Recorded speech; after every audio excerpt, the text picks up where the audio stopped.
Here's the thing about the 1990s that gamers today might not understand. Back then, we believed the magazines. I was flipping through GamePro, and there it was, Silpheed on the Sega CD. They said it pushed 500,000 polygons using advanced fractal geometry. My teenager brain couldn't process that. It sounded like science fiction. And in this video, you'll see why it finally gave us Sega CD owners something to brag about.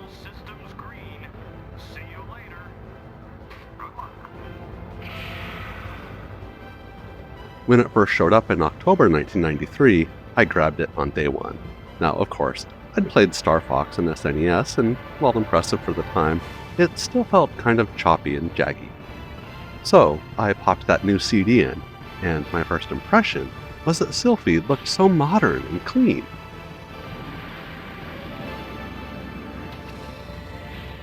And as I played through it, I was convinced the Sega CD was rendering all of this in real time, but it wasn't.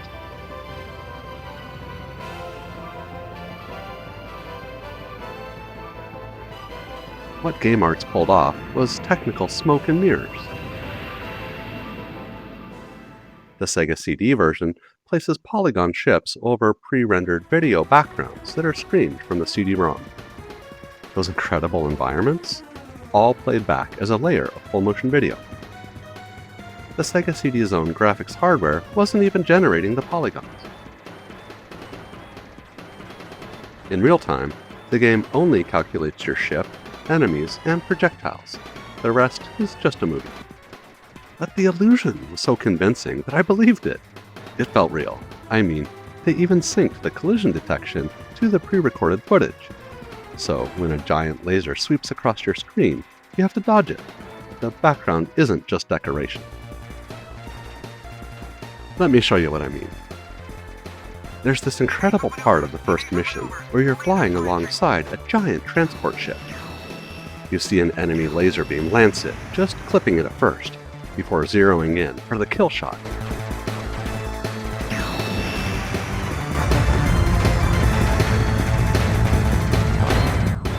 With headphones on, the bass of that explosion vibrates through you, and you watch the ship explode into a million fragments. Every time I saw this part, it hit so hard and made the game feel really special, much more advanced than the other 16-bit titles that I was used to.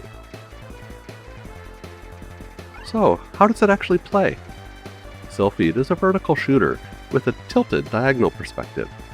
Your ship moves in 2 dimensions, but the viewpoint creates blind spots. Enemies emerge from behind obstacles. Invisible walls exist on the sides. Precise maneuvering becomes more difficult, so you're forced to stay near the bottom, and that's the opposite of what you want in a shooter. Your ship has a shield meter instead of lives, so when it hits 0, game over. Start from the beginning. The weapon system is minimal, no power-ups, but there's a variety of basic weapon variants that you can choose from. Your performance on the current level then determines what weapons are available on the next stage. Now let's talk about how it looks. The flat-shaded polygon artwork looked ahead of its time. 12 stages, each with its own visual identity. There's an asteroid field, a gigantic fleet battle, a subspace warp level, and one where you're skimming above the moon that uses actual digitized satellite imagery, which I thought was pretty cool.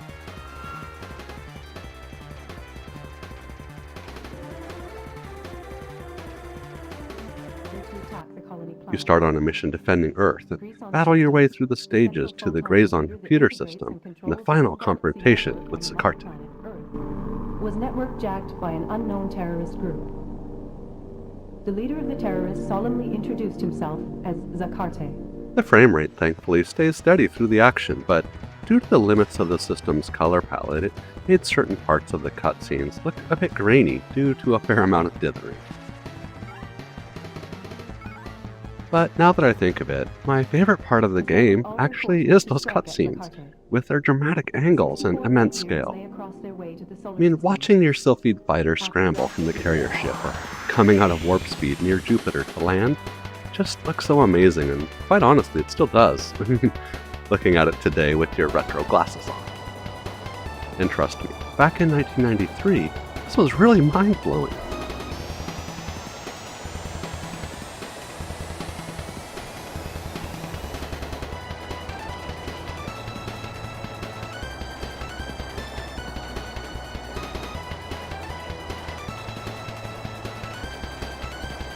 Sound-wise, the Sega CD featured a new additional sound chip, boosting its audio capability.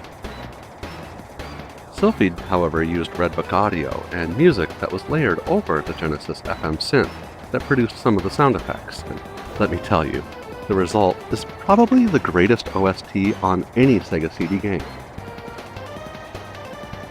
From start to finish, the music is this epic, heroic soundtrack.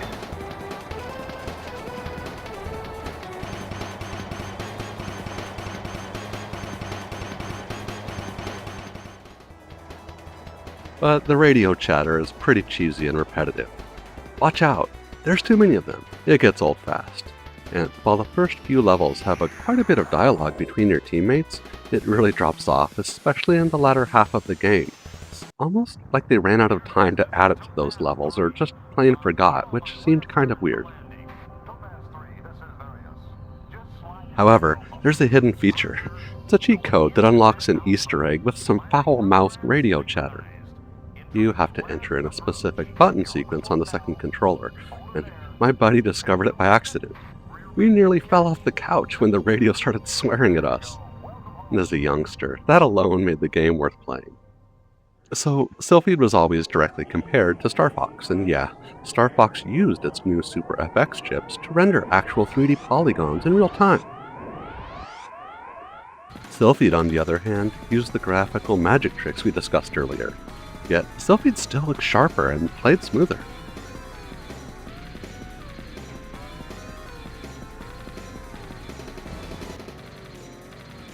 And here's why the good outweighs the bad.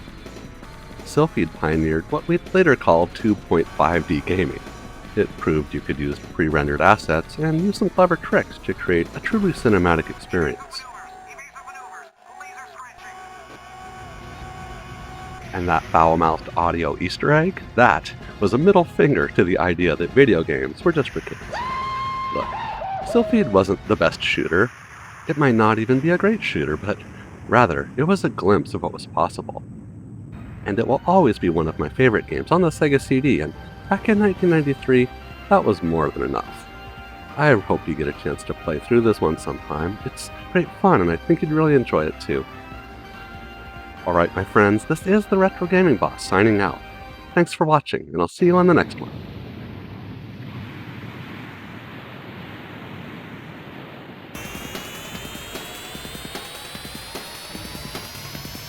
Okay, boys, we're